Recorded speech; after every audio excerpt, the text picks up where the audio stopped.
Hallelujah. प्रभु यीशु मसीह के विषय में बाइबल में लिखा हुआ है कि वो स्वर्गदूतों की नहीं बल्कि अब्राहम के वंशजों की सुधि लेते हैं। और आप जिन्होंने प्रभु यीशु मसीह में बपतिस्मा लिया है, उन्होंने प्रभु यीशु मसीह को पहना है और इसके चलते वो अब्राहम के वंशज है। और इसलिए प्रभु यीशु मसीह अब्राहम के वंशज यानी कि अपने लोगों की चिंता करता है, उनकी सुधि रखता है। पिछले 2-3 दिनों से हम लगातार उत्पत्ति की किताब में परमेश्वर की मौजूदगी को और परमेश्वर के कार्यों को और परमेश्वर के स्वभाव को समझ रहे हैं पवित्र आत्मा की अगुवाई में। आज एक बार और उत्पत्ति की किताब उसकी 4 अध्याय में हम सभी रहेंगे। यहाँ पर एक परिवार है और वो परिवार है आदम और उसकी पत्नी हव्वा। और बाइबल ऐसा बताती है कि ये परिवार को परमेश्वर ने अकेला नहीं छोड़ा है। और जानते हैं बाइबल ऐसा कहती है कि आदम अपनी पत्नी हव्वा के पास में गया। उसने गर्भवती होकर कैन को जन्म दिया और कहा, मैंने यहोवा की सहायता से एक पुरुष पाया है। मतलब एक वंश को बढ़ने के लिए भी एक परिवार को परमेश्वर के अनुग्रह की, उसके वरदान की आवश्यकता है। और परमेश्वर हर परिवार में कार्य कर रहा है। ये 4 अध्याय यही बात बताने के लिए परमेश्वर ने हमारे सामने रखा हुआ है कि एक पति और पत्नी और उसके परिवार के जो सदस्य या जो संतानें हैं, उस परिवार में दादा और दादी, नाना और नानी, बहुत से सदस्य हो सकते हैं, परंतु फिर भी परमेश्वर उस परिवार में एक मुखिया के तौर पे कार्य कर रहा होता है। और कुछ ऐसा ही हम आदम और हव्वा और उसके दोनों जो पुत्र हैं कैन और हाबिल, उनके बीच में हम परमेश्वर के कार्य को देख सकते हैं, अनुभव कर सकते हैं। आप अपने परिवार पर भी आज से अनुभव कीजिएगा। और यहाँ पर हुआ क्या है कि ये दोनों जो बेटे हैं इस परिवार के, हाबिल और कैन, ये बड़े हो गए हैं। हाबिल भेड़ बकरियों का चरवाहा बन गया, कैन भूमि पर खेती करने वाला किसान बन गया है। अब ये जवान हो चुके हैं। अब इस परिवार को तो मालूम है कि एक परमेश्वर है जिसने हमें आशीष दी है। और ये अब परमेश्वर के पास में अपनी अपनी भेंटों को लेकर के गए हैं। हाबिल भी अपने पहलौटे, अच्छे जो पहलौटे हैं उसके भेड़ के बच्चे, उनको भेड़ और बकरियों के जो भी पहलौटे बच्चे उसके उत्पन्न हुए, उनको परमेश्वर के लिए वो होम बलि करने के लिए लेके चला है। और कैन अन्न में से कुछ भाग, परमेश्वर का अस्तित्व वो पहचान चुके हैं कि परमेश्वर है, वो आत्मा है, नज़र नहीं आता है, पर ये परिवार जानता है कि परमेश्वर है और हमें उसकी आराधना करनी चाहिए। क्यों? क्योंकि परमेश्वर ने अपने आप को इन पर प्रकट किया है। हर परिवार इस बात को आज जान ले कि हर एक परिवार परमेश्वर से जुड़ा रहे। जैसे ये आदम और हव्वा और उसके दोनों बच्चे जैसे परमेश्वर के साथ में जुड़े हुए हैं और उनके जीवन के लिए परमेश्वर कार्य कर रहा है।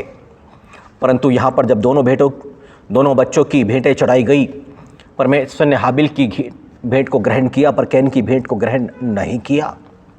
अब कैन के चेहरे पर उदासी है, वो क्रोधित है।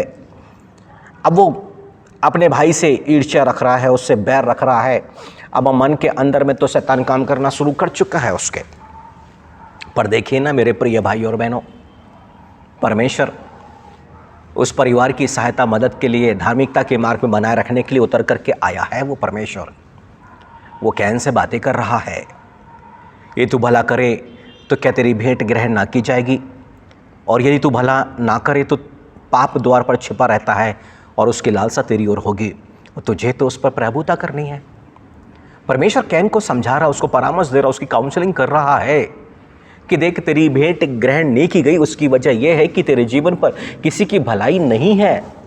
तू एक भला इंसान होता, लोगों का भला चाहने वाला होता, तो इस वक्त जब हाबिल की भेंट को ग्रहण किया गया तो तू प्रसन्न होता कि भाई की भेंट को तो कम से कम परमेश्वर ने, अगली बार मैं भी अच्छा करूंगा, परमेश्वर की दृष्टि में अच्छा बनूंगा और उसको मैं प्रसन्न करूंगा। तब कैन की भी भेंट को ग्रहण कर ली जाती, ये लोगों की भलाई। परंतु इसके मन के अंदर में तो बुराई भरी हुई है अपने सगे भाई के प्रति।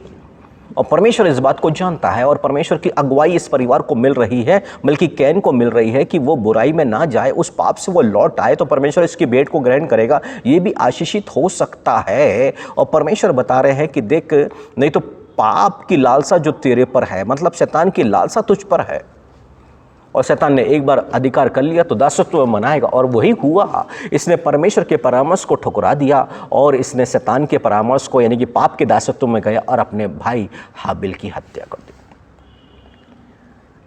आप अपने परिवार के बारे में तो सोचिए ना जरा सा। आप परिवार के अंदर में डिस्कशन चल रहा है, किसी पर दोष मोड़ा जा रहा है, किसी से लड़ाई झगड़ा चल रहा है, परिवार के अंदर में जो भी घटनाएं चल रही है, इस परिवार के अंदर में जैसे परमेश्वर एक एक बातों को देख रहा है और अगुवाई कर रहा है, आपके भी परिवार में परमेश्वर प्रभु यीशु मसीह एक एक बातों को देख रहा है, नोटिस कर रहा है, और अगुवाई तो आपको भी मिलती है। कैन की तरह क्या आप उसको अनदेखा अनसुना कर देते हैं? आपके मन में परमेश्वर उन बातों को उभारता है कि आप गलत कर रहे हो, क्या ऐसा नहीं करना चाहिए? क्या आप परमेश्वर के परामर्श को स्वीकार कर पाते हो?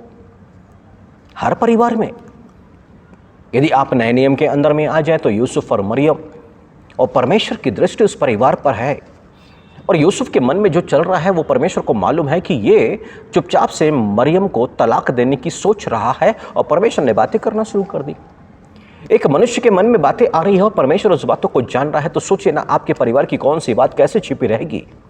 आप अपने परिवार के 4 सदस्यों के साथ बीच बैठ करके क्या क्या बातें करते हैं, परमेश्वर एक एक बातों को ध्यान से सुन रहा है, और कई बार अपने दासों के माध्यम से, वचन के माध्यम से आपसे बातें करता है, आपकी गलती का एहसास कराता है कि आप उस गलत मार्ग पर ना जाएं। आप समझदार हैं, बुद्धिमान हैं, धर्मी व्यक्ति हैं, तो आप परमेश्वर के परामर्श को स्वीकारेंगे और एक सही मार्ग पर आगे बढ़ जाएंगे। परंतु ये कैन जो है ना, ये परमेश्वर के परामर्श को ठुकरा दिया, परमेश्वर की अगुवाई को ठुकरा दिया, और अंत क्या हुआ? अपने भाई की हत्या, और उसका फल अब परमेश्वर ने न्याय किया है। अभी माँ बाप न्याय नहीं कर रहे हैं, संसार का कानून न्याय नहीं कर रहा है, अब परमेश्वर का न्याय इस पर आ गया है। अभी इस संसार का कानून जो न्याय करे सो करे, पर परमेश्वर का न्याय क्या था? अब तू भगोड़ा होगा, एक जगह पे स्थिर हो कि अब तू काम धंधा नहीं कर सकता, अपना बिजनेस नहीं, अब तू भटकता रहेगा। अभी ये वाली जॉब कर रहा था, अब वो दूसरी जॉब करेगा, फिर वहाँ से भगाया जाएगा कहीं और, फिर वहाँ से कहीं और, स्थिरता नहीं। ऐसे जो मनुष्य होते हैं जिनके मन में जाति भाइयों के लिए, अपने परिवार के लिए प्रेम नहीं, ऐसे लोगों का भटकाव का जीवन होता है। इनके जीवन पर स्थिरता नहीं आती है, ना इनके बिजनेस में, ना इनकी नौकरी में, और ना इनके रिश्ते में। और कैन के साथ कुछ ऐसा ही है। अब कैन को तो ये बात समझ में आ गई कि अब तो मैं जगह जगह भटकूंगा, अब मुझे लोग घात कर सकते हैं, मार डाल सकते हैं। अब परमेश्वर ने उसको यूं ही अकेला नहीं छोड़ दिया है। ठीक है, पाप तो हुआ है, परंतु परमेश्वर ने एक चिन्ह ठहरा दिया कि कोई कैन को घात करेगा तो 7 गुना बदला लिया जाएगा। हालेलुया। यानी कि परमेश्वर इस आदम, हव्वा, हाबिल, कैन, ये 4 सदस्यों के बीच में परमेश्वर की मौजूदगी है और परमेश्वर कार्य कर रहा है। और आज परमेश्वर बताना चाहता है कि एक परिवार नहीं जहाँ पर परमेश्वर, वो हर एक परिवार, जितने सुनने वाले आप समझ ले कि आपके घर पर परमेश्वर कार्य कर रहा है। आपके घर के सदस्यों को परमेश्वर देख रहा है। आप घर पे जो भी गुणाभाग करते हैं, जो बातचीत करते हैं किसी के भी विषय में, या एक दूसरे के प्रति में, या बाहर वालों के प्रति, या रिश्तेदारों के प्रति, या डिपार्टमेंट के प्रति, सब कुछ परमेश्वर नोटिस कर रहा है। और जो आपके जीवन पर गलत होगा, परमेश्वर की ओर से परामर्श आएगी, उस परामर्श को आप नहीं स्वीकारते हैं, ठुकराते हैं, तो कैन के समान दंड भी आएगा, न्याय भी आएगा। ये परमेश्वर के प्रेम का प्रमाण है कि वो आपकी अगुवाई करे और एक सही रास्ता दिखाए, और उस सही रास्ते पे आप चले गए तो आप पाप से बच जाएंगे और आप पाप पर प्रभुता करने लग जाएंगे। परंतु यदि परमेश्वर के परामर्श को आप ठुकराते हो तो पाप आप पर प्रभुता करने लग जाएगा। समय है मेरे प्रिय भाइयों बहनों, इस 4 अध्याय में परमेश्वर मौजूद है एक परिवार के अंदर में। वो बताना चाहता है पूरी सृष्टि को कि मैं हर एक परिवार में, चाहे वो कोई भी मनुष्य क्यों ना हो, परमेश्वर की प्रेजेंस वहाँ पर है। हर एक मनुष्य परमेश्वर की प्रेजेंस में आ जाए, वो उसकी उपस्थिति अपने सम्मुख में जान के चले, वो पाप करने से बच जाएगा। कैन की तरह अगुवाई आपको मिल रही है, अब उसका लाभ उठाएं। आइए हम मिल करके प्रार्थना करते हैं। Hallelujah, hallelujah, hallelujah, hallelujah. राजाओं के राजा, प्रभुओं के प्रभु, दया करे प्रभु जी, हर एक सुनने वाले पर दया कीजिए ना मेरे पवित्र पिता परमेश्वर। Hallelujah, hallelujah.